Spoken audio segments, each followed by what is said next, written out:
नमस्कार साथियों, शिक्षक भर्ती वर्ग 1 और वर्ग 2 के मेरे सभी प्यारे साथियों का, भविष्य के सभी शिक्षकों का एक बार पुनः स्वागत है राम सर यूट्यूब चैनल में। साथियों, आज हो चुका है 4 अगस्त और आज मुझे ये कुछ मित्रों ने खबर भेजी और इसको लेकर काफ़ी अभ्यर्थी भ्रमित हो रहे हैं और परेशान भी हो रहे हैं। मेरे सभी साथियों ने कहा कि सर एक बार इसका विश्लेषण करके बताएं। तो ये खबर आज आपको भोपाल का जो दैनिक भास्कर आता है वहाँ पर आपको मिल जाएगा। फ्रंट पेज पर प्रशासनिक संवाददाता के माध्यम से प्रकाशित किया गया है। बेसिकली इसमें बात की गई है शिक्षा विभाग का जो बजट था 2019 की बात करें जब कांग्रेस सरकार थी और वर्तमान में जो बीजेपी सरकार है, तो दोनों के बजट को लेकर यहाँ पर तुलनात्मक रूप से बात कही गई है और सीधा सीधा कहा गया है कि जो भविष्य में शिक्षकों की भर्ती होगी, जैसे कि वर्ग 3 का टारगेट उन्होंने किया हुआ है, तो इनकी जो नियुक्ति होगी या इनकी जो पदों की संख्या होगी तो कहीं ना कहीं वो विचलित की जाएगी। इसको लेकर ये पूरी खबर है, मैं पूरा विश्लेषण करके आपको बताऊंगा, बस वीडियो आप लोग पूरा जरूर देखते रहे। इसी के साथ में साथियों, वर्ग 3 के मेरे प्यारे साथी जिन साथियों ने पूरी तैयारी कर ली है, अब आपको आवश्यकता है कि आप लोग ऑनलाइन टेस्ट सीरीज लगाएं। इसके लिए आप परीक्षा ऐप को डाउनलोड कर सकते हैं, परंतु ध्यान दीजिएगा यहाँ पर अभी फ़िलहाल टेस्ट सीरीज में आप सभी के लिए 40% का ऑफ चल रहा है। तो 40% के लिए आपको कूपन कोड यूज करना पड़ेगा जो कि है राम सर G40। इसका आप प्रयोग करेंगे तो आप परीक्षा ऐप के माध्यम से घर बैठे बहुत ही अच्छे तरीके से एक नॉमिनल फीस के साथ आप अपनी तैयारी कर सकते हैं और टेस्ट सीरीज को परचेस कर सकते हैं। तो आपको डिस्क्रिप्शन में लिंक दी हुई है, यहाँ से डाउनलोड करें और कूपन कोड का प्रयोग इसमें जरूर करें। तो प्रारंभ करते हैं। देखिए साथियों, यहाँ से हम देखेंगे केंद्र सरकार द्वारा जारी की गई देश की नई शिक्षा नीति पर देश भर में हो रही चर्चाओं के बीच मध्य प्रदेश में स्कूल शिक्षा व्यवस्था को तगड़ा झटका लगा है। राज्य की शिवराज सरकार ने इस साल शिक्षा के बजट में 6,000 करोड़ की कटौती की है और इस साल प्रदेश की शिक्षा पर राज्य सरकार है वो 17,700 करोड़ रुपए ही खर्च करेगी। इससे पहले कमलनाथ जो सरकार थी, कमलनाथ जी की सरकार ने शिक्षा विभाग को 24,499 करोड़ रुपए का बजट दिया था, जबकि मध्य प्रदेश में शिक्षा का बजट कम किए जाने पर शिक्षा क्षेत्र से जुड़े लोगों में नाराजगी है।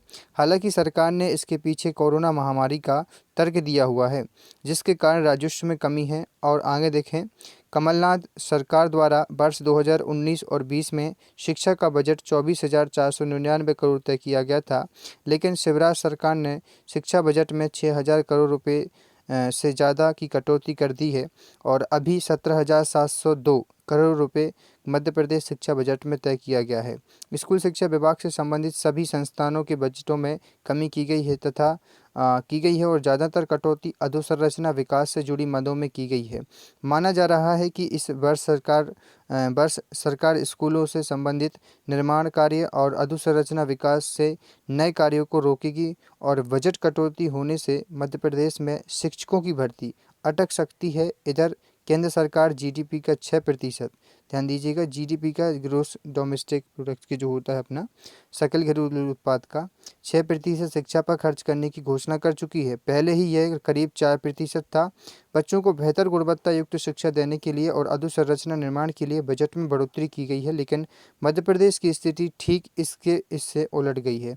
तो आप देख सकते हैं कि ये इन्होंने पूरा बजट का डाटा आपको बता दिया है कि किस प्रकार से कांग्रेस सरकार और बीजेपी सरकार के आने से और बदल चुकी है। केंद्र सरकार क्या सोचती है इसको लेकर जरा हम आगे देखें। पहले हमारा जो विषय है, अटक सकती है शिक्षकों की भर्ती।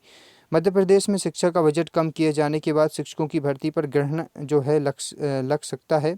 कोविड-19 के कारण लंबे समय से प्रतियोगी परीक्षाओं की तैयारी कर रहे छात्रों को शिक्षक भर्ती का इंतजार है और इसी तरह शिक्षकों के आधुनिकीकरण, प्रत्येक विकास खंड में मॉडल स्कूल का निर्माण, टीचर प्रशिक्षण सहित कई कार्यों पर इसका असर पड़ सकता है।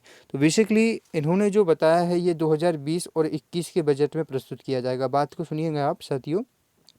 और जो हमारा विशेषकर जो फोकस रहा है, हमारा जो शिक्षक भर्ती रही है वो 2018 से लेकर 20 तक की कंप्लीट बीच में ही हुई है। ज्वाइनिंग भी आपको बीच में ही दी जाएगी, लेकिन आगे की जो भर्ती प्रक्रिया, क्योंकि ये जो हमारी भर्ती प्रक्रिया है ये बीजेपी के वित्त विभाग ने पहले ही बात करें 2018 की विधानसभा जब चुनाव हुए थे उससे पहले ही स्वीकृत कर दी गई थी। लेकिन बात ये सामने आती है कि यहाँ पर यदि हम बात करें कि हमारी शिक्षक भर्ती पर इसका कोई प्रभाव पड़ेगा, तो साथियों दूर दूर तक कोई भी प्रभाव इस पर नहीं है। और इसी के साथ आप देख पा रहे हैं कि अभी 2 दिन कल की ये जो खबर आप देख रहे हैं इसमें लिखा गया है साफ साफ कि जल्द ही नई तिथि घोषित करके आपको ज्वाइनिंग की जो आपकी सत्यापन प्रक्रिया रुकी हुई है वर्ग 2 वालों का जो रोस्टर रखा हुआ है जनजातीय विभाग वालों का, और साथ ही वर्ग 1 की जो सत्यापन रुकी प्रक्रिया है वो वापस से चालू कर दी जाएगी और जल्द ही इसको लेकर व्यवस्थाएं बना ली जाएंगी। ठीक है, तो बेसिकली हम कहें टोटली उसका प्रभाव हमारी शिक्षक भर्ती जो हो चुकी है उस पर नहीं पड़ेगा। हालांकि वर्ग 3 के पदों में घटोती या बड़ी हो सकती है, क्योंकि वहाँ पर चांस है शिक्षक भर्ती, क्योंकि वो कोविड-19 के बाद भर्ती हो रही है और अभी तक उसमें पोस्टों की संख्या डिक्लेयर नहीं की गई है। जैसा आपने देखा कि जेल प्रहरी के पदों में संख्या कम की गई है, इसी की वजह से उसमें भी हो सकता है कि वर्ग 3 में कुछ पदों की संख्या आपको कम देखने को मिल जाए। लेकिन यहाँ जो भर्ती हो चुकी है, जिसका सब कुछ हो चुका है, उसमें आपको किसी भी प्रकार से कोई भी दूर दूर तक दिक्कत नहीं होगी। ठीक है साथियों, तो फिलहाल इस वीडियो में इतना ही, और आगे यदि कोई भी इससे संबंधित खबर आती है तो हम आपको ज़रूर प्रदान करेंगे। और फिलहाल आप लोग इंतज़ार कीजिए कुछ दिनों का, और जल्द ही कोई नई तिथि आपके लिए पोर्टल पे अपडेट कर दी जाएगी और आगे की प्रक्रिया प्रारंभ कर दी जाएगी। जय हिंद, वंदे मातरम।